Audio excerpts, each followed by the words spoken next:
Pada perkuliahan kali ini, kita akan memperdalam terkait dengan permutasi. Pada perkuliahan sebelum ini, kita telah mengkaji apa itu permutasi, dan pada saudara saya berikan tugas untuk mengerjakan LKMD ya, ada LKMD 8 dan LKMD 9. Saya sudah mencermati, sudah unggah, kecuali satu nama ya yang belum unggah. Yang lainnya sudah unggah. Saya sudah mencermati beberapa pekerjaan yang sudah diunggah. Kalau saudara sudah mengerjakan dengan betul LKMD, insya Allah pada pembahasan kali ini akan lebih cepat memahami ya, akan lebih cepat memahami. Kita akan perdalam tentang permutasi ya, khususnya terkait dengan sifat-sifatnya ya. Jadi sifat-sifat apa saja yang ada di permutasi. Jadi kita itu permutasi termasuk dalam sebuah grup. Saya aktifkan pena dulu. Jadi kita berbicara adalah grup permutasi. Grup permutasi. Ada yang unik di grup permutasi ini, yakni grup yang tidak komutatif. Kalau selama ini kita berbicara tentang grup, itu umumnya komutatif. Contoh-contoh yang saya berikan itu grupnya itu komutatif. Tapi dalam grup permutasi ini kita akan mendapatkan yang tidak komutatif. Saya ingatkan sekali lagi, yang namanya grup permutasi itu adalah himpunannya berisi permutasi, operasinya komposisi fungsi. Jadi ini himpunan permutasi, operasinya komposisi fungsi.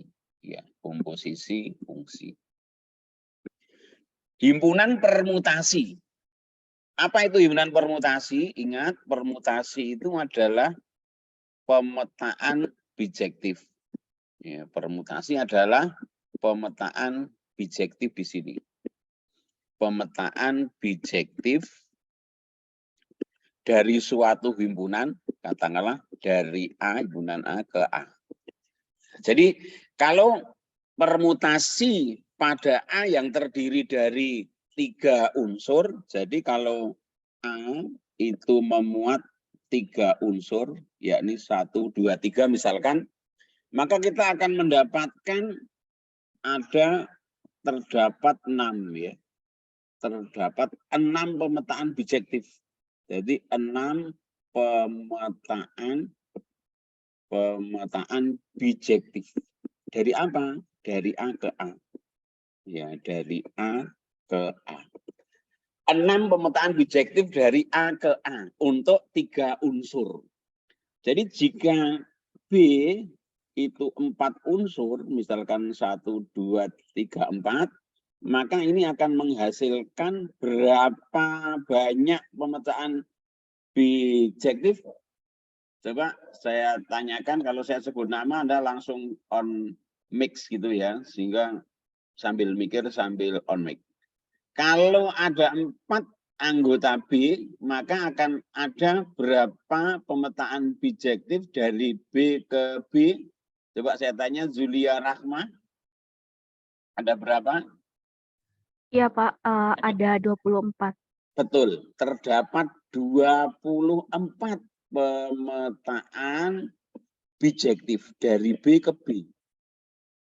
Ya, bijektif dari B ke B, betul ya, Rahma tadi. Dan seterusnya, tergantung banyak unsur pada himpunan. Nah, pemetaan bijektif itulah permutasi. Jadi pemetaan bijektif di sini, pemetaan bijektif adalah permutasinya ini. Nah, jadi permutasinya adalah pemetaan bijektif, injektif, dan surjektif. Selalu kita bisa membuat karena domain dan kodomainnya elemen sama banyak. A ya ke A, B ya ke B, maka kita bisa membuat bijektif. Tidak A ke B dengan banyak himpunan yang berbeda. Nah, saya ingatkan bagaimana kalau yang 3 unsur ya. Perhatikan tadi yang 3 unsur. Perhatikan A yang 3 unsur, yakni 1, 2, 3.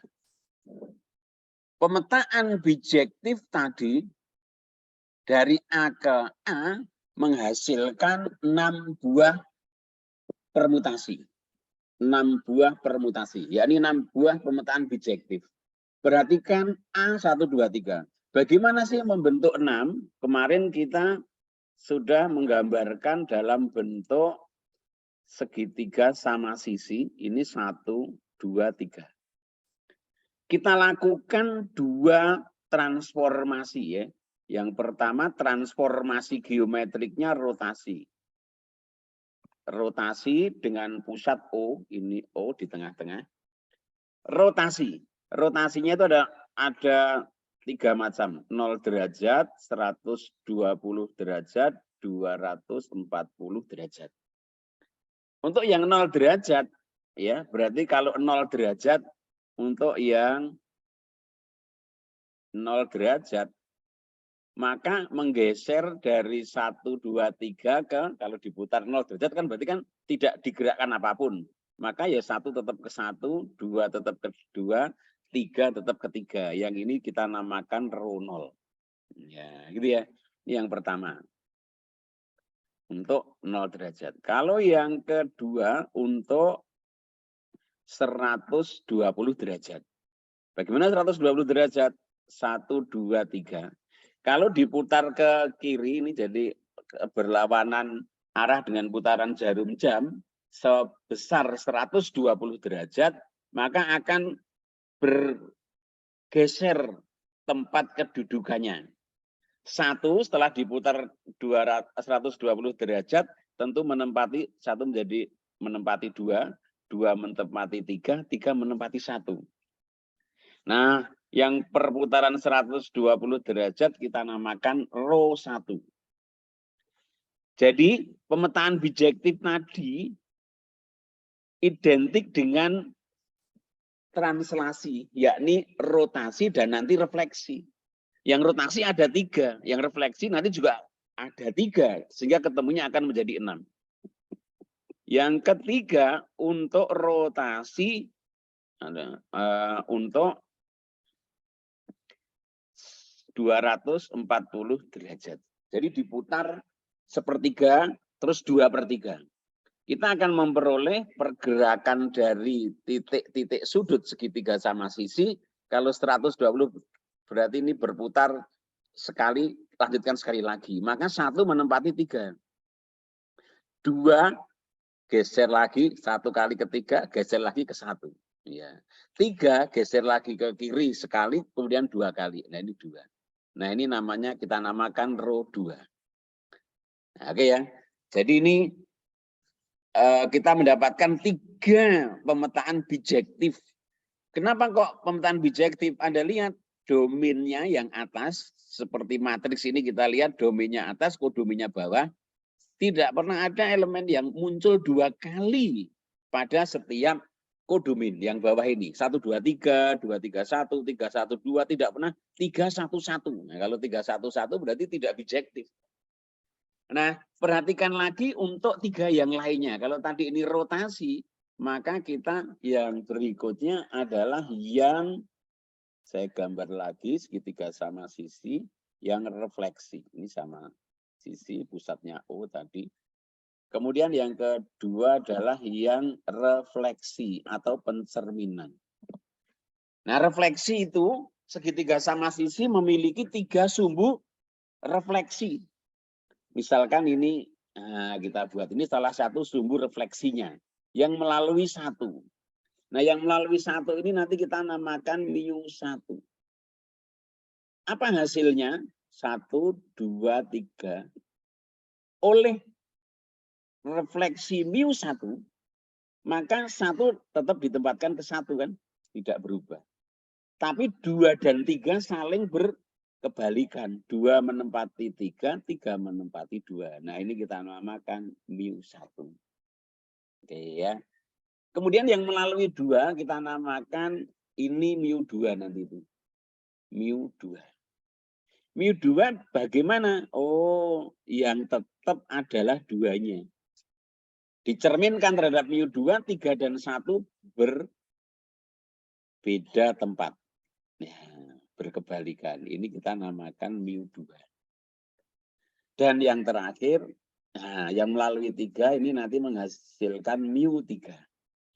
Ya, mu3 ya. mu3 dari mana nanti? Oh, yang 3-nya tetap.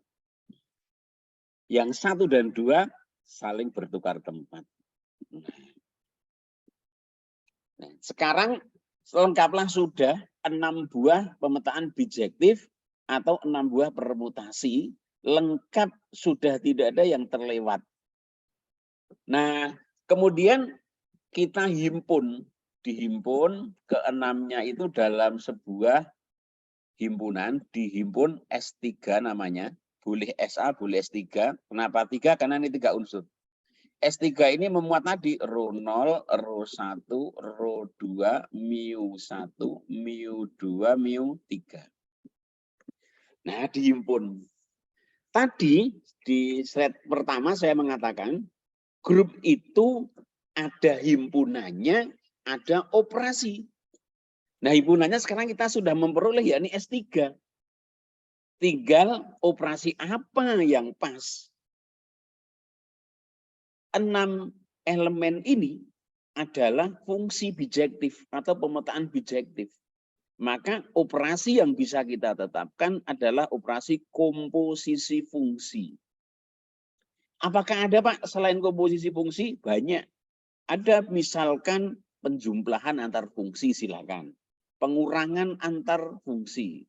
Atau pembagian fungsi, nanti menjadi fungsi bentuk rasional, ya, F per G. Ada perkalian dan seterusnya.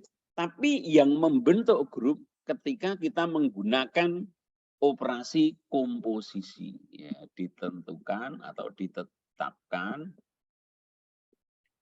operasi komposisi. Ya, komposisi pada S3. Pada S3. Kita akan mendapatkan di lembar kerja, saudara sudah mengerjakan, diperoleh S3 dengan operasi komposisi. Saya tuliskan bundaran atau 0, diperoleh ini adalah grup nanti. Nah, grup elemennya ada 6, operasinya komposisi. Dan ini nanti kita akan mengkaji grupnya tidak komutatif. Kenapa? Karena komposisi fungsi itu umumnya FG tidak sama dengan GF. Termasuk kalau dengan mu. Jadi operasi komposisi itu tidak bersifat komutatif. Ya, ini grup, ini oleh grup, kemudian nanti kita dinamakan grup permutasi. Jadi kalau saudara ditanya apa itu grup permutasi, ya ini pembentukannya seperti ini. Kalau S3, kalau S4 bagaimana? Anda boleh mengaitkan dengan rotasi dan refleksi, boleh juga tidak.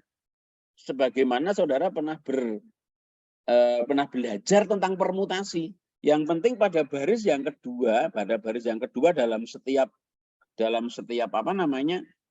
permutasi itu tidak ada unsur yang sama, karena permutasi itu memperhatikan urutannya. Misalkan 9 simbol S9. Ya, tidak perlu saudara mengaitkan dengan rotasi permutasi, rotasi refleksi. Ya, kalau mau ya silakan membentuk grup, membentuk segi 9 beraturan. Tapi kalau tidak, rotasi, permutasikan aja 9 unsur. Jadi 1, 2, 3, 4, 5, 6, 7, 9. 1, 2, 3, 4, 5, 6, 7, 9, 8. Mulai dari buntutnya gerakkan. Nanti akan ada 9 faktorial. Nah, enggak usah dihitung ya, tapi yang jelas banyak sekali.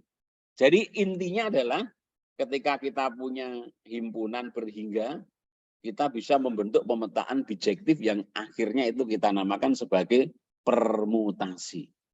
Nah, permutasi yang isinya pemetaan bijektif itu terhadap operasi komposisi fungsi membentuk grup. Itulah yang dinamakan grup permutasi. S3 berarti permutasi 3 unsur.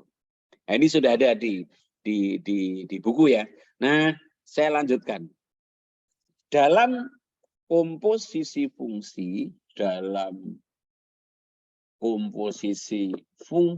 kita tahu dalam komposisi fungsi itu berlaku F bundaran G pada umumnya ya, tidak sama dengan G bundaran F tuh. Kalau fungsi itu tidak dipelajari sejak Anda dulu di SMA ya. Kalau fungsi itu sejak SMP, tapi kalau sudah komposisi fungsi di SMA sudah dipelajari. Nah, dalam komposisi fungsi berlaku ini. Ini mengakibatkan apa ini? Jadi grup permutasi Sn, N-nya terserah tadi, ini grup yang tidak komutatif. Grup tidak komutatif. Nah, akhirnya sekarang kita tahu ada grup yang komutatif. Kemarin contoh Z6, Zn, Z dengan operasi penjumlahan, Khi bintang dengan operasi perkalian, atau R bintang, ya ini bilangan real yang nolnya tidak ikut operasi perkalian. Itu semuanya membentuk grup, tapi grupnya grup abelian atau grup komutatif. Nah, permutasi inilah contoh grup yang tidak komutatif. Silakan kalau ada yang ingin tanya, saya beri kesempatan Anda raise hand gitu ya, atau langsung buka mic kemudian menyampaikan. Silakan ya. Nah, seolah-olah kita berada dalam kelas luring. Kalau tidak ada, saya lanjutkan. Tapi saya berpesan serius, ini kuliah daring. Saya tentu tidak bisa mencermati satu persatu Anda ngantuk atau tidak. Tapi selalu ingat pasal 1, selama perkuliahan tidak boleh ngantuk. Pasal 2, jika ngantuk lihat pasal 1. Ini ingat ya, ngantuk tidak akan dapat apa-apa. Sambil minum silakan, saya juga ada minuman ini di sebelah kanan saya. Boleh nih. Tapi tetap fokus ya. Eman-eman waktunya kalau tidak fokus ya. Jangan membiasakan pikirannya double. Kalau HP tidak digunakan untuk join dengan grup ini, sebaiknya dijauhkan ya. Biar fokus ya, sehingga dapat ilmu banyak dari perkuliahan ini. Saya akan melanjutkan. Jadi kita sudah mendapatkan namanya grup permutasi, terserah berapa unsur. Yang isinya adalah pemetaan bijektif.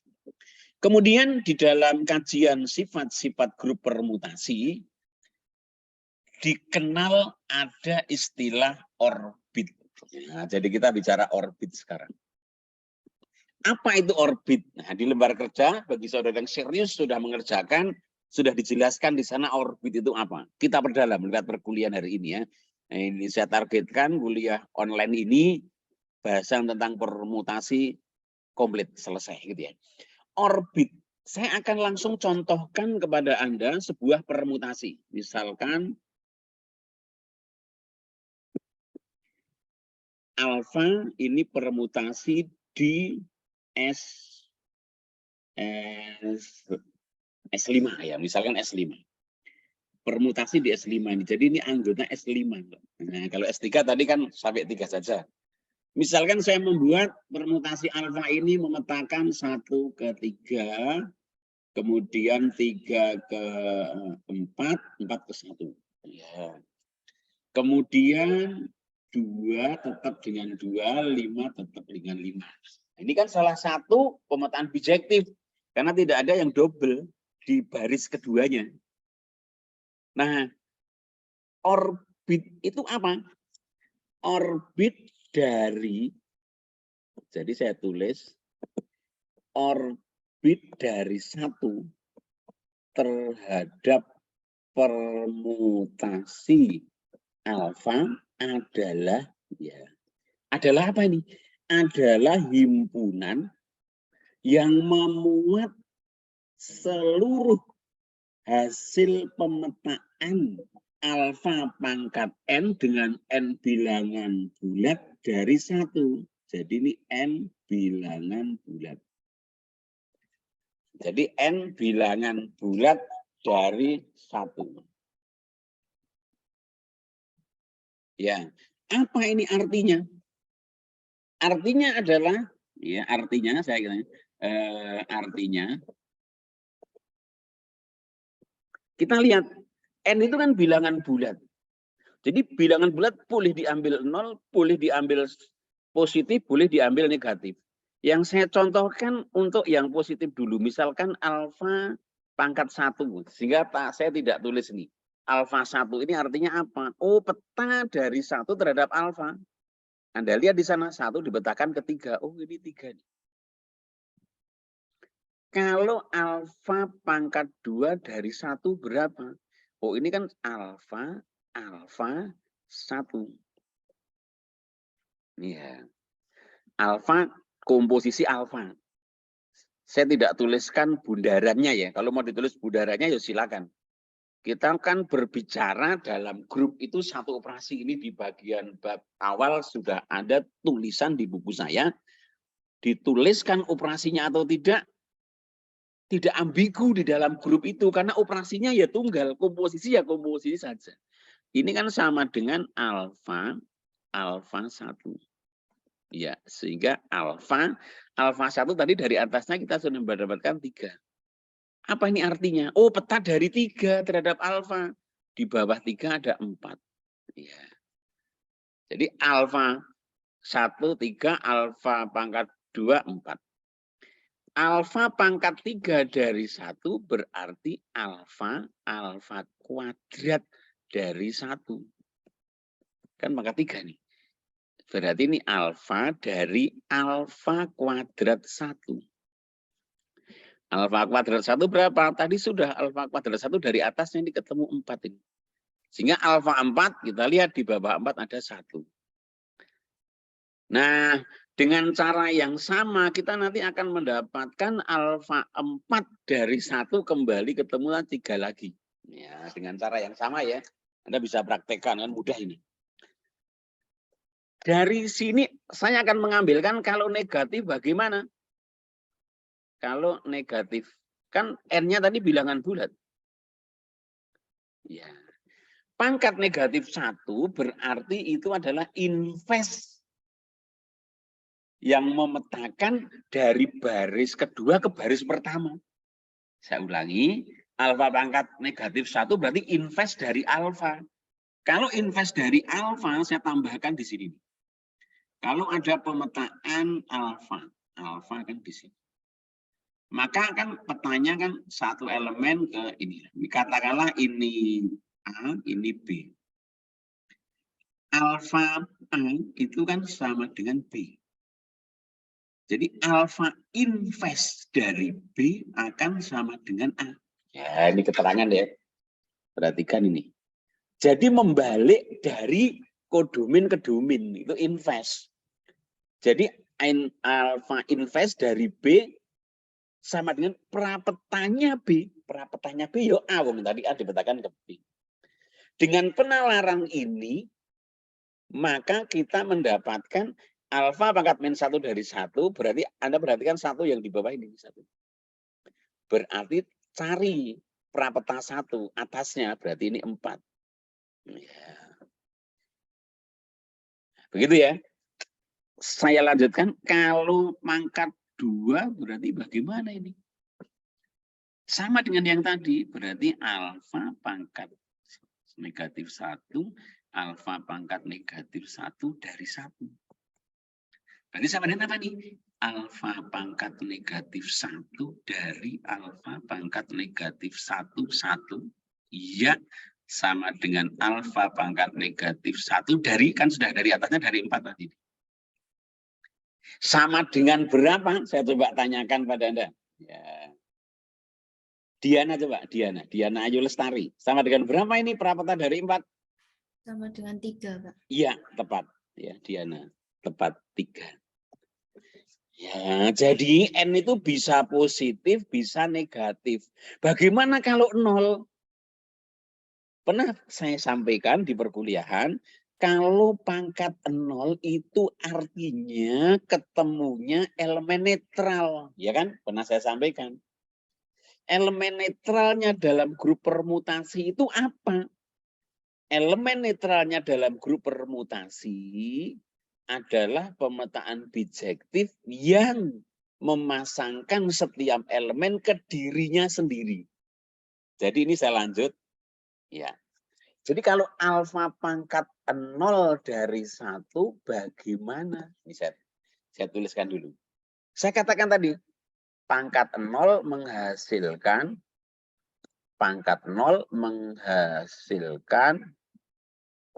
elemen netral. Elemen netral. Nah, perhatikan elemen netral pada grup SN, permutasi N simbol adalah apa? Adalah fungsi identitas.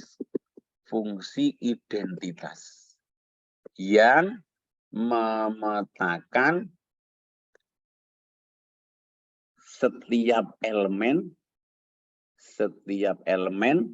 ke dirinya sendiri.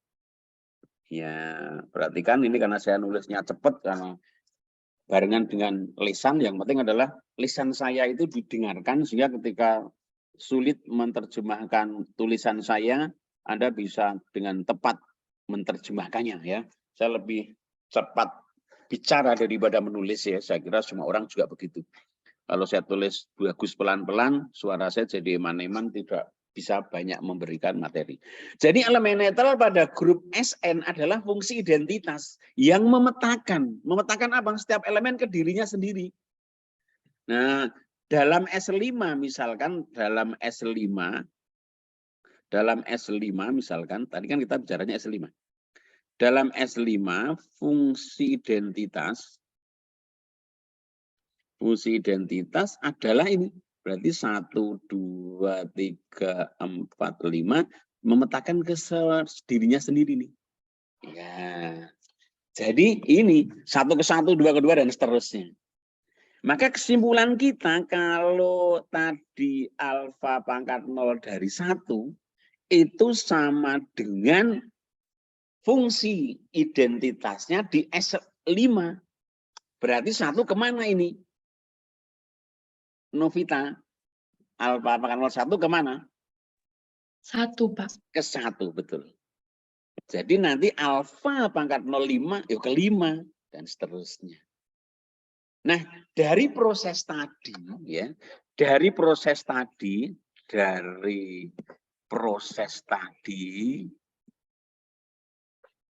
diperoleh alfa pangkat N dari 1 kalau kita himpun keseluruhan untuk nilai N bilangan bulat apapun, kita hanya mendapatkan 3 bilangan. Saya kembali ke slide sebelumnya tadi, ini. Hanya mendapat pertama tadi 3, kedua itu 4, kemudian pertama 3, kedua 4, ketiganya 1. Setelah 1 balik lagi ke 3, setelah itu balik lagi ke 4. Jadi kita mendapatkan bilangan 3, 4, 1 saja. Nah, maka ini tidak akan pernah bergeser dari 3, 4, 1 saja. Ingat, orbit ini adalah himpunan, sehingga himpunan itu diurutkan atau tidak isinya sama. Kalau mahasiswa di kelas ini saya urutkan berdasarkan NIM, atau saya urutkan berdasarkan abjad, atau saya urutkan berdasarkan berat badan, isinya akan tetap kelas ini. Berapa tadi? 31 mahasiswa ya kelas ini, atau berapa itu? 31 ya, tetap 31 mahasiswa, tidak akan berubah. Jadi urutan dalam himpunan itu tidak masalah. Bagaimana Pak? Apakah perlu diurutkan? Kalau mau mengurutkan silakan, tapi sebaiknya tidak usah diurutkan karena orbit ini akan membawa kita nanti ke konsep baru, istilah baru definisi baru yakni cycle. Nah, maka biarkan saja. Jadi kalau saya tulis, maka kita mendapatkan ditulis orbit dari 1 atau O1 terhadap permutasi alfa di S5 tadi adalah himpunan yang isinya 3, 4, 1. Jadi ini himpunan. Nah, sampai di sini kita akan mendapatkan orbit-orbit yang lain nanti. Yang lain itu berapa? Tentu kita bisa mencari orbit dari 2, 3, dan seterusnya sampai 5. Namun, kalau suatu simbol atau bilangan sudah masuk ke dalam orbit tertentu, misalkan ini 4. 4 ini sudah masuk di orbit dari 1. Artinya apa? Nanti 4 itu kalau dipangkatkan N, alfa pangkat N dari 4, ketemunya tidak akan keluar dari 4, 1, 3. Begitu juga 3. Ketemunya tidak akan pernah keluar dari 3, 4, 1. Jadi hanya 3 unsur ini. Baru nanti kalau kita mencari O2 alfa, maka ketemunya baru akan beda. Oke, saya akan lanjutkan, tapi saya ingat, saya buka lagi ya. Anda cermati nih, 3, 2, 4, 1, 5 ya. Saya akan membuat lagi nih. Karena saya akan nuliskan lagi 3, 2, 4, 1, 5 ya. Coba kita lihat. Tadi kan saya tulis lagi karena ini ganti slide. Tadi 1, 2, 3, 4, 5. Berapa tadi di bawah 1? Bisa saya enggak? Berapa tadi? 4 ya? Berapa tadi? 3, 2, 4, 2. Berapa? 3. 3. Nah, sebentar ini. 3 tadi berapa? 4 ya? 2. 3 terus berapa? Alah, maaf. 2, Pak. Sebentar, saya tadi sudah ingat karena lupa ya. 3, 2, 4 ya. 3, 2, 4. 3, 2, 4. Terus berapa tadi? 1, 5 ya? 1. Ya. 1, 5 ya. Oke, tadi kan ini nih. Bagaimana kalau nanti orbit dari 2 terhadap alfa, Anda langsung pikirkan tadi seperti saya beritahukan Anda mencari. Tadi ketika orbit dari 1, maka kita lihat peta dari 1, 3, kita lihat peta dari 3, 4, peta dari 4, 1. Maka hasilnya 3, 4, 1. Maka kalau 2, Anda kelihatan di sini hanya akan ketemu 2, betul kan? Ya. 2 dipetakan kedua, setelah itu dipetakan kedua lagi. Jadi hanya itu saja. Ya. O3 alfa tadi pernah saya katakan, 3 kan sudah masuk di yang pertama. Berarti Anda amati, 3 berarti kan dia 3 sendiri. 3 dipetakan ke 3 sendiri boleh, atau langsung dipetakan ke ini langsung sekali boleh. Yang pangkat 1 dulu ya. 4, saya Anda tuliskan. Urutannya tidak akan berubah nanti. Jadi 4. Setelah 4 adalah 1, setelah 1 adalah 3. Hanya isinya aja. Dan ini ternyata sama dengan orbit dari 1 alfa. Dan akan sama juga dengan nanti orbit dari 4 alfa. Karena isinya sama. Sehingga kita tidak usah mencari lagi O4 alfa. Karena ini akan ketemu dengan O1 alfa. Yang belum ada di sini adalah O5 kan. Nah, O5 alfa belum masuk. Bagaimana 5? Akan ke dirinya sendiri, yakni 5 saja sendirian. Jadi orbit dari alfa itu hanya ada 3 macam. Jadi orbit dari alfa adalah 3 macam nih. Himpunan tadi 1, 3, 4, atau saya ulangi biar saya seperti tadi aja bentuknya. Tadi kita mendapatkan apa? 3, 4, 1 ya. Ya, saya urut seperti tadi aja biar prosesnya tidak salah. Ya. Meskipun ini boleh bertukar posisi karena himpunan ya. Adalah berapa tadi? 3, 4, 1 ya. 3, 4, 1. Kemudian 2 sendirian, kemudian 5 sendirian. Nah. Jadi ada 3 buah orbit dari alfa yang berbeda. Perhatikan di sini ketiga orbit ini merupakan himpunan yang saling asing. Tidak ada unsur yang sama dari dua himpunan yang berbeda. Ini membentuk yang namanya partisi. Masih ingat atau partisi di bab 1? Kalau lupa ya buka halaman. Anda silakan buka buku partisi itu halaman berapa yang sudah ketemu. Partisi itu pada halaman yang relasi ekivalen membentuk partisi ya. Ada yang sudah ketemu? Silakan, berapa? Anda buka di bab 1 ya. Halaman berapa? 5. Halaman 5 semuanya dibuka untuk mengingatkan. Halaman 5 partisi ya, definisi 114 itu. Jadi apa sih itu partisi? Artinya partisi itu dekomposisi, artinya pemilahan suatu himpunan ke dalam himpunan bagian AI, di mana seluruh himpunan bagiannya itu saling asing. Tapi kalau digabungkan, maka hasilnya adalah himpunan yang dipartisi. Jadi ini kalau saya kasih tanda di sini membentuk partisi pada himpunan 1, 2, 3, 4, 5. Karena saling asing. Nah, setelah partisi ini kita peroleh, maka nanti kita akan melanjutkan dari partisi orbit ke istilah lain yang namanya cycle. Silakan kalau ada yang ingin bertanya, raise hand ya, atau unmute dan kemudian langsung menyampaikan. Saya akan lanjutkan sekarang pembahasan ini. Sebentar, ini slide-nya akan saya tambah.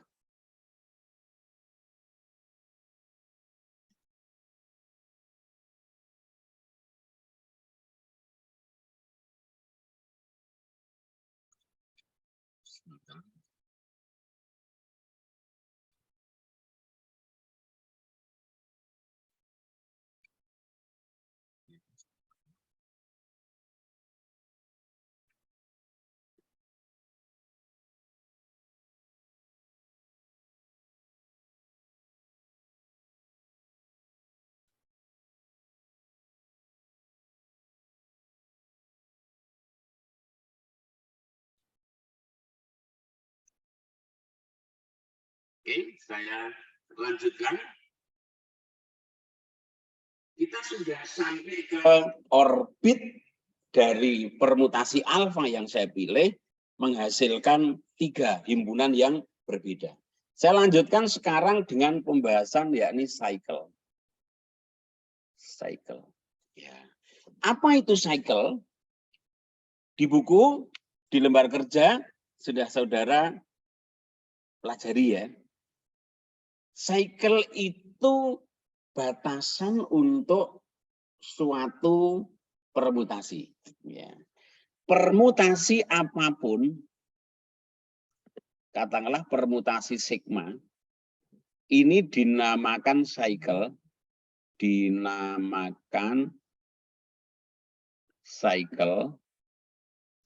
apabila apa ini dinamakan cycle, apabila terjadi salah satu dari 2 kemungkinan. Kemungkinan pertama, tidak memiliki orbit yang tidak memiliki orbit, kan tadi orbitnya ada 3, yang memuat lebih dari satu elemen. Ya. Tidak memiliki orbit yang muat lebih dari 1 elemen. Atau kemungkinan yang kedua, tepat memiliki 1. Iya. Tepat memiliki 1 orbit yang memuat lebih dari 1 elemen. Nah, bahasa lainnya di dalam buku, di dalam lembar kerja, permutasi apapun, misalkan namanya sigma, ini dinamakan cycle apabila paling banyak memiliki satu orbit yang memuat lebih dari satu elemen. Paling banyak satu, berarti kan kemungkinannya ada dua. Tidak memiliki atau tepat memiliki satu saja. Jadi kalau alfa tadi, jadi alfa yang tadi 1, 2, 3, 4, 5 yang tadi, saya buka lagi 32, 415 ya, 32, 415, 32, 415. Jadi alfa ini cycle atau tidak? Menurut definisi atau batasan yang tadi, saya tanya pada Fristi Aulia Safitri, Fristi Aulia, Hadir, cycle Pak. atau tidak? Cycle, Pak. Kenapa? Karena tepat mempunyai satu orbit yang memuat lebih dari satu elemen, yaitu anggota himpunan 431. Iya, tepat ya, sempurna, Fristi. Jadi ini tadi cycle, ya, ini cycle. Sebabnya apa? Tadi tidak saya tulis, yang diungkap Fristi tadi. Tepat memiliki satu orbit yang memuat lebih dari satu elemen. Yakni tadi 3, 4, 1. Tepat satu. Yang lainnya kan satu elemen, satu elemen. Nah, jadi ini adalah cycle. Nah, cycle itu punya sifat yang unik. Yakni apa? Setiap permutasi pasti dapat dinyatakan sebagai hasil kali cycle yang saling asing. Anda buka buku halaman 32.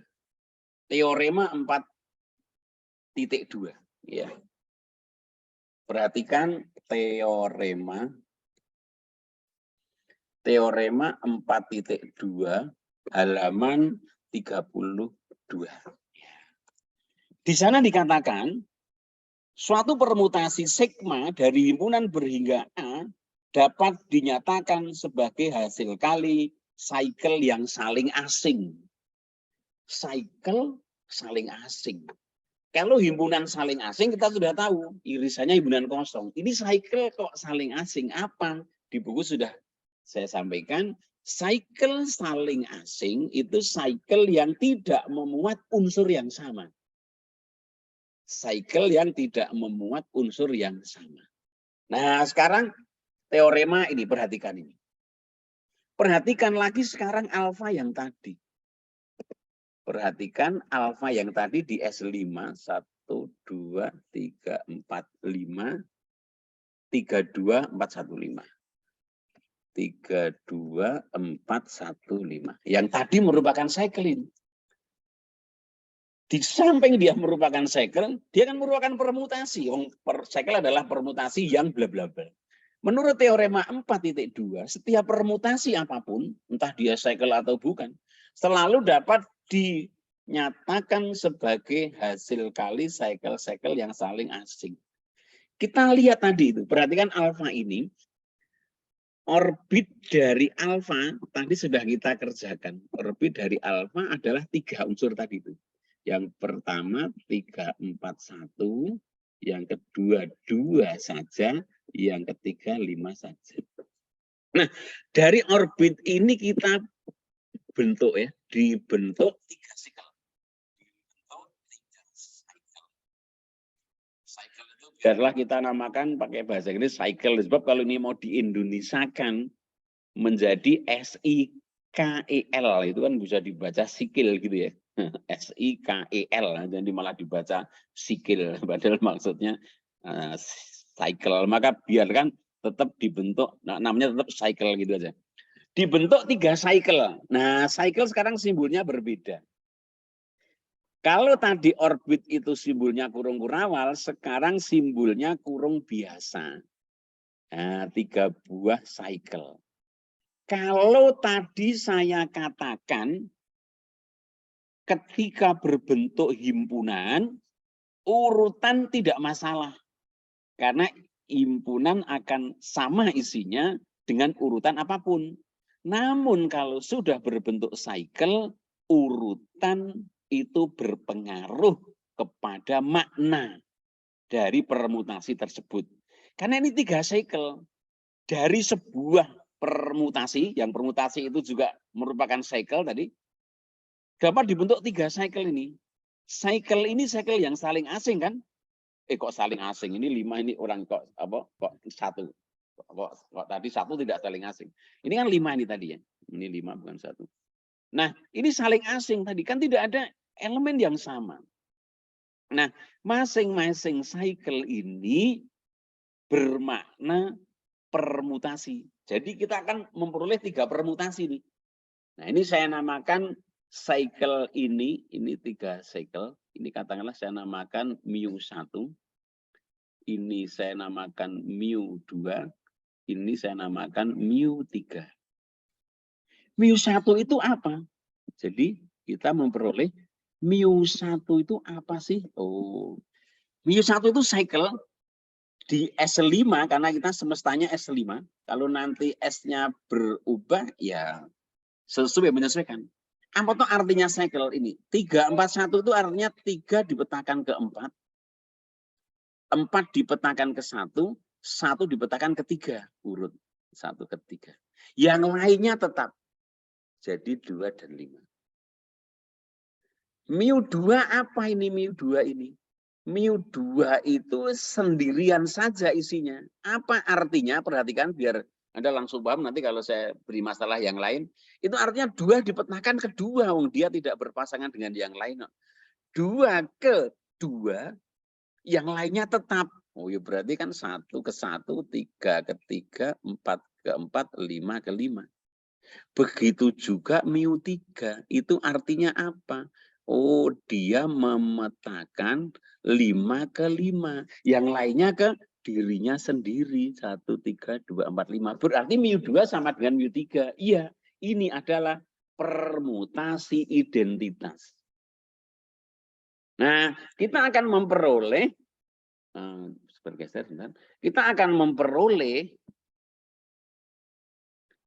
diperoleh, kalau mu1, mu2, mu3 itu dikalikan, nah, berarti kan kita menulis ini 1, 2, 3, 4, 5. Yang mu2 juga 1, 2, 3, 4, 5.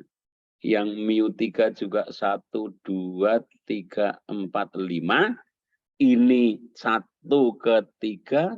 2 ke 2, 3 ke 4, 4 ke 1, 5 ke 5. Yang mu2 tetap ke 1 ke 1 ke dirinya sendiri. Begitu juga mu2. Nah, 5. Ini menghasilkan sebuah permutasi yang memetakan kemana? Anda perhatikan. Anda lihat dari kanan ini. 1 dipetakan ke 1 oleh mu3. Dilanjutkan oleh mu2, 1 ke 1. Jadi kan ajak. Dilanjutkan oleh mu1, 1 ke 3, berarti ini 3. Yang 2, 2 ke 2, kemudian dilanjutkan lagi 2 ke 2, ini 2 ke 2, dilanjutkan lagi 2 ke 2, oh berarti ini 2. Dan seterusnya nanti akan Anda dapatkan tidak lain, ini adalah kembali ke alfa. Jadi akan kembali ke alfa. Saya kuatkan lagi. Jadi teorema 4.2 mengatakan setiap permutasi apapun itu dapat dinyatakan sebagai hasil kali cycle yang saling asing. Bagaimana membentuk cycle yang saling asing? Mulailah dari orbit. Orbitnya dari bentuk himpunan kita ubah menjadi cycle, menjadi kurung biasa. Nah, kalau seluruh cycle itu dikalikan, hasilnya akan kembali ke permutasi tersebut. Agar lebih jelas dan agar lebih cepat memaknai, saya akan ambil contoh yang lain. Tadi sudah alfa kan. Sekarang saya tulis beta nih. Beta ini misalkan di S7. 1, 4, 5, 6, 7. 1 dipetakan ke 5, 5 ke 6, 6 ke 1 misalkan. 2 ke 7, 7 ke 3, 3 ke 2, 4 tetap ke dirinya sendiri. Coba Kalau langsung kita menentukan orbitnya, diperoleh orbit dari 1 terhadap beta langsung. Himpunan berapa? Dimulailah aja dari 1. 1, kemudian berapa Nazilatul Lutfiyah coba. 1 terus berapa? 5, Betul, terus 6, 6 terus 6. Habis itu balik ke 5 lagi. enggak, sudah kalau 1 balik ke 6 kan 1. ke 1 berarti kan sudah. Masih Nazilatul. Kita cari orbit lagi yang belum masuk, yaitu yang 1, yang 5 kan sudah, berarti yang belum. Yang 2 terhadap beta berapa? 2, 2, 7, 3. 7, 3. terus 3, terus habis. Tutup Habis. ya. 3 kedua habis. Ya, tutup. Yang belum ada berarti berapa? 4. 4. Dan orbit dari 4 terhadap beta. Berapa isinya? 4 sendiri. 4 sendiri. Apakah ada yang lain yang belum tertampung? Sudah. Sudah. Sudah. Ini membentuk Ya. partisi. Oke, ya bagus, sudah betul jawabannya. Ini 3 orbit, berarti kita akan menghasilkan cycle-nya juga ada 3. Cycle yang pertama 1, 5, 6. Kalau orbit urutannya boleh dibalik, kalau cycle tidak boleh. Tapi 156 akan sama dengan 561 akan sama dengan 615. Ya, jadi urutannya tidak boleh nyelip gitu. Nah, jadi ini kan 1 ke 5, 5 ke 6, 6 ke 1. Boleh aja ditulis 561 akan sama nih. Siklenya ini yang pertama, yang kedua 273, yang ketiga 4. Nah, nanti kalau Anda kalikan ini seluruhnya, maka kita akan memperoleh nanti gini, 156, 273, 4. Ini kalau dikalikan akan ketemu beta. Ya. Nah, bagaimana Pak kalau urutan cycle-nya berbeda? Misalkan 273 ditaruh di awal, baru 4 katakanlah tidak 4 ya, jangan 4. Kalau 4 kan urutannya akan tetap. Saya akan buat yang urutannya tidak tetap. Nah, bagaimana kalau ini 273 baru 156, kemudian baru 4. Sama dengan beta atau tidak? Diana Ayu, sama dengan beta atau tidak kalau urutannya begini nih? Sama, Pak. Sama, kenapa Diana? Kok sama? Karena cycle Karena siklenya apa? Saya setuju sama. Kenapa sama?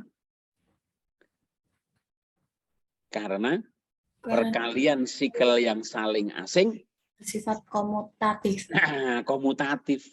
Saya tidak tulis. Di buku sudah saya katakan.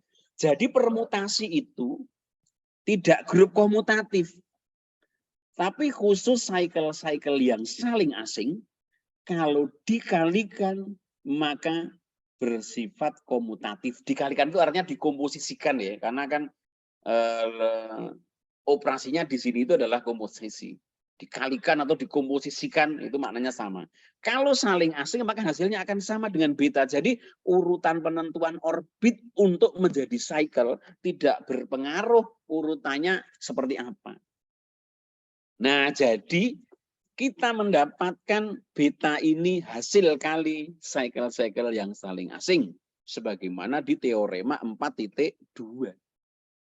Nah, sekarang kajian terakhir hari ini adalah tentang transposisi. Ya. Transposisi. Di LKMD 9 sudah Anda kerjakan istilahnya transposisi. Terakhir, tapi nanti kita simpulkan adanya permutasi genap dan ganjil. Apa itu transposisi? Transposisi adalah apa? Cycle yang panjangnya 2. Adalah cycle yang panjangnya 2. Jadi memuat 2 elemen, 2 unsur. Panjangnya 2. Nah, ternyata setiap cycle selalu dapat dinyatakan sebagai perkalian transposisi. Karena setiap cycle dapat dinyatakan sebagai perkalian transposisi, sementara setiap permutasi dapat dinyatakan sebagai perkalian cycle, artinya setiap permutasi selalu akan dapat dinyatakan sebagai hasil kali atau komposisi dari transposisi. Nah, contohnya tadi ini, kembali ke tadi yang barusan kita ambil contoh. Perhatikan lagi, perhatikan beta tadi di S5. 1, 2, 3, di S7. Yang tadi saya panggil lagi 572. 572. 4 tadi berapa? 461. 4613. 4613. Ya. Perhatikan beta ini. Nah, beta ini tadi kita sudah dapat menyatakannya ke dalam perkalian cycle yang saling asing. Jadi tadi 156 273 156 273 dan yang terakhir 4 sendirian. Bagaimana ini mengubah menjadi bentuk transposisi yang panjangnya 2. Di buku sudah saya sampaikan, kembali ke buku silakan dibuka halaman 33. Halaman 33 alinea paling atas, di situ dikatakan setiap cycle dapat dinyatakan sebagai hasil kali transposisi dengan aturan. Nah, jadi aturan ya. Aturan transposisi. Transposisi. Aturannya kalau ada, misalkan sini saya ngambil A1, A2, A3 sampai A4 saja. Maka aturannya di situ sama dengan perkalian transposisi A1 dimulai dari yang paling kanan A4 dikalikan A1 dengan bergeser ke kiri 1, A1 bergeser ke kiri 2 kali. Nah, sampai jadi 3 buah transposisi. Kenapa aturan ini kok berlaku? Anda bisa memperhatikan keterangan di alinea 1. Aturan tersebut berlaku karena pada ruas kanan. Kalau memperhatikan ruas kanan, perhatikan sekarang slide saya.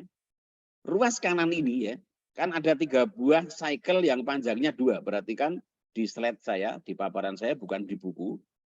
Ini kan A1 dipetakan ke A2. Jadi dari sini kan A1 dipetakan ke A2 nih. A1 dipetakan ke A2. Oleh lanjutannya yakni transposisi yang kedua, A2 kan tetap dipetakan ke A2. Wong ini A1 ke A3, A3 ke A1, tapi kan yang lainnya tetap. Berarti A2 ke A2.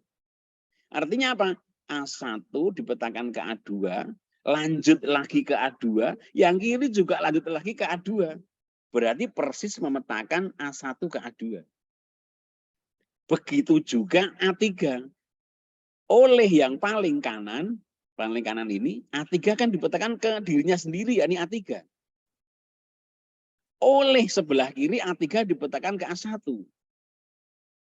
Oleh yang paling kiri, A1 dipetakan ke A4. Berarti A3 dari yang paling kanan dipetakan ke A4. Persis ini. Artinya apa? Yang kiri dan kanan identik. Namun yang kanan ini transposisi sekarang. Meskipun transposisinya ini tidak saling asing. Maka tidak boleh dibalik karena tidak saling asing. Yang saling asing saja yang komutatif. Ini kan A1, ini A1 ada A1-nya semuanya itu.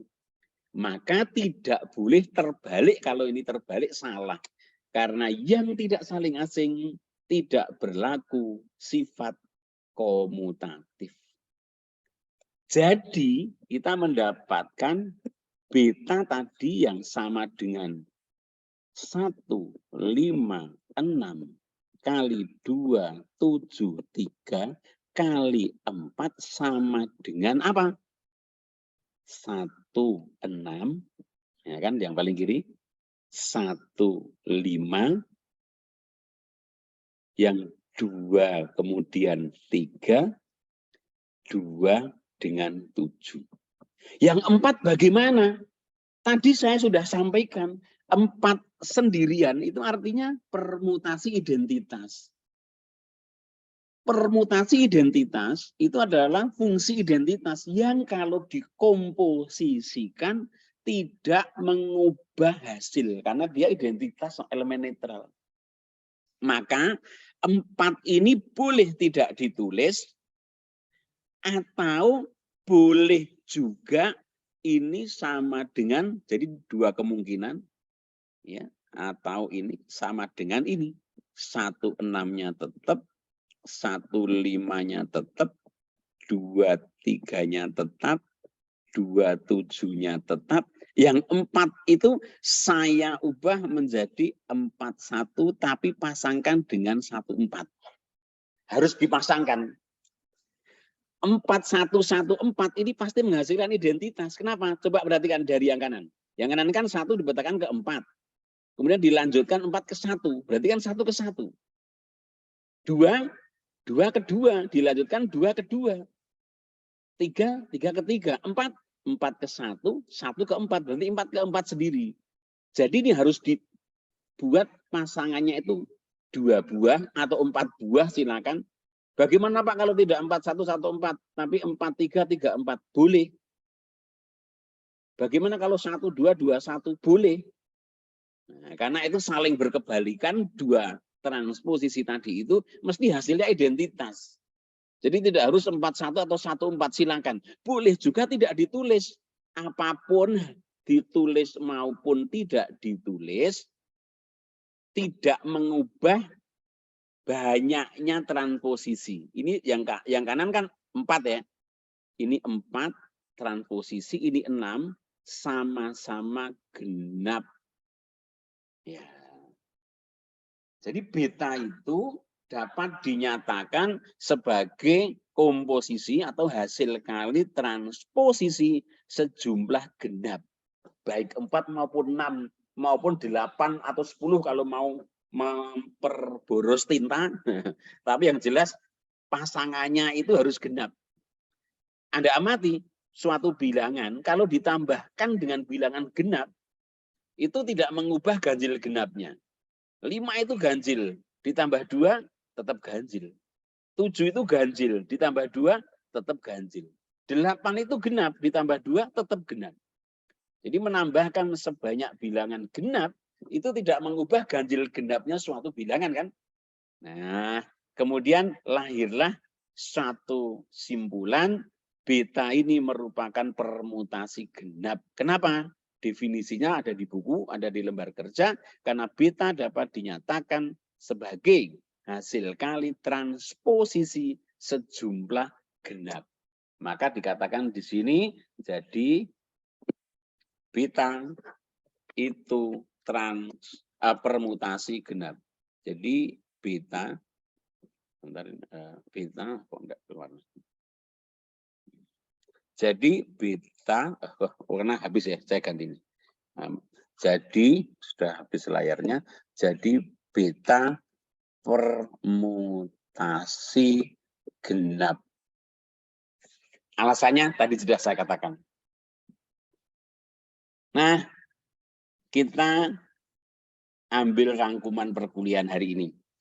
Namun sebelum rangkuman, kalau ada yang ingin bertanya, silakan ya, raise hand atau unmute ya. Kalau tidak ada, ya saya bersyukur kalau semuanya sudah jelas. Saya akan mengajak Anda merangkum. Kalau kita diminta menentukan apakah suatu permutasi itu genap atau ganjil, apa yang kita lakukan dari proses yang tadi sudah kita bahas. Coba ya, saya ulangi, kalau kita diminta untuk menentukan apakah suatu permutasi yang diberikan ke kita itu permutasi genap atau ganjil, apa yang kita lakukan?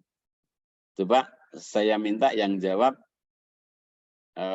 Citra Nur Rahmadani. Ya, Citra.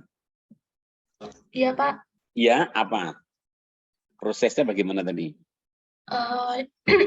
Yang pertama itu menentukan orbitnya, Pak. Terus? Terus mencari cycle, Ya.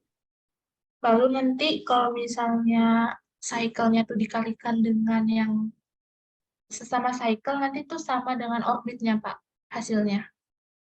Terus sampai Lalu, menentukan ganjil genap. eh,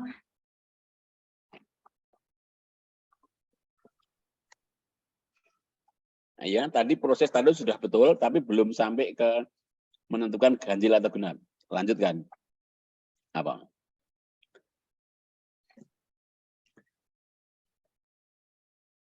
Masih nyari-nyari. Ayo. transposisi ya, Pak. Apa? Yang lebih keras. Melakukan transposisi. Melakukan transposisi. Caranya bagaimana tadi?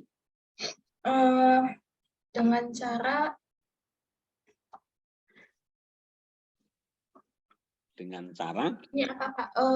Setiap cycle yang dinyatakan sebagai hasil kali transposisi dengan aturan A1, A2 sampai dengan N itu dengan memperhatikan ruas kanannya, Pak. Iya. Jadi A1, apa? A1, AN Terus dalam tutup kurung lalu buka kurung A1, AN min 1. iya, oke, betul ya. Saya sudah pahami. Saya ingin suara yang lain ya, tapi tadi yang disampaikan oleh Citra tadi sudah betul. Coba saya ingin namanya Afna coba.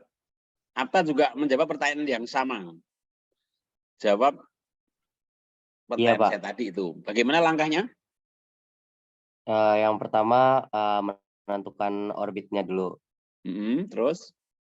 lalu menentukan cycle-nya, Ya. lalu menentukan transposisi. Ya. Dengan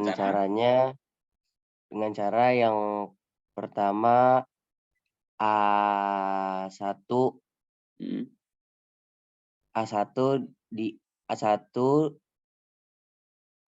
dengan AN-1. A1 dengan AN. Jangan AN-1. Oh iya, A1 dengan AN. Terus? Lalu tutup kurung, lalu buka kurung A1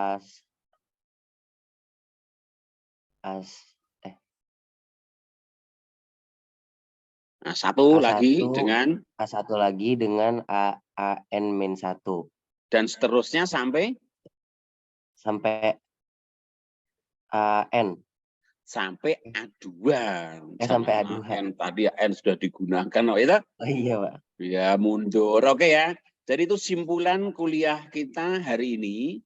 Saya tegaskan lagi, dalam menyatakan hasil kali transposisi, jangan ada koma di antara dua transposisi. Nah, kalau ini ada koma, jadi salah ini kalau ini ada koma misalkan. Ada koma di antara ini ada salah. Kalau Anda menggunakan titik, tidak apa-apa. Titik itu mewakili komposisi ya. Tapi kalau ada koma salah, kan ini bukan elemen-elemen yang berbeda, tapi hasil kali transposisi. Untuk itu saya tegaskan, hati-hatilah di matematik itu ketelitian sangat penting. Harusnya tidak ada koma kok, kemudian Anda menuliskan koma. Itu bukan salah ketik, tapi salah konsep, yang artinya Anda tidak paham. Berarti hukumannya lebih berat dibanding salah ketik. Perhatikan ya, jadi ketika menyatakan hasil kali, jangan ada tanda koma. Komanya yuk antara elemen ini 2,7, 4,1. Tapi antara 2,3 kurung dengan 2,7 kurung, jangan ada tanda apapun. Kalau mau dikasih tanda titik juga oke ya, tidak masalah. Akan tidak menimbulkan masalah. Tapi kalau koma, itu salah. Sebagaimana kalau Anda menuliskan orbit kok pakai tanda kurung biasa, tidak boleh. Orbit harus kurung kurawal. Cycle harus kurung biasa. Kenapa? Karena dalam kurung kurawal urutan terserah. Tetapi kalau dalam kurung biasa, urutan diperhatikan. Meskipun saya tulis catatan ya, catatan di buku juga sudah saya tulis 156 itu akan sama dengan kalau Anda tulis 561 akan sama, maaf nih kurungnya kebanyakan satu saya hapus. Nah, akan sama asal urutannya tadi tidak melompati, akan sama dengan kalau Anda urus ada tulis 615 ya. 615, tapi tidak sama dengan kalau 165 ini tidak sama ini. Karena 1 itu setelahnya adalah 5, kalau ini 1 adalah 6, maka ini kalau digambarkan dalam bentuk permutasi matrik atas bawahnya beda, harusnya 1 ke 5, kalau ini 1 ke 6. Tapi yang atas ini sama. Jadi ketika cycle urutan diperhatikan. Urutan yang berbeda memberi makna yang berbeda. Tapi ketika orbit tidak masalah urutannya. Untuk itulah saya tadi katakan ketika urutannya tidak tertib saat mencari orbit tidak masalah. Biarkan saja tetap seperti itu. Kalau ditanyakan selanjutnya adalah cycle. Tapi kalau hanya ditanyakan sampai ke orbit saja, ya tidak masalah urutan dibolak-balik. Saya kira ini perkuliahan hari ini mudah-mudahan tidak mengurangi makna dengan daring ini. Insya Allah kita juga fokus dan materi permutasi saya anggap tuntas. Dan berikutnya kita akan membahas tentang koset di LKMD berikutnya. Silakan Anda kerjakan dan diunggah di Elena, nanti akan saya beri slot unggahan di sana. Gitu ya. Ini saudara perkuliahan pada hari ini saya akhiri. Assalamualaikum warahmatullahi wabarakatuh. Waalaikumsalam warahmatullahi wabarakatuh. Mudah-mudahan kita mendapat kemudahan kebaikan ya. Ruang ini saya tutup.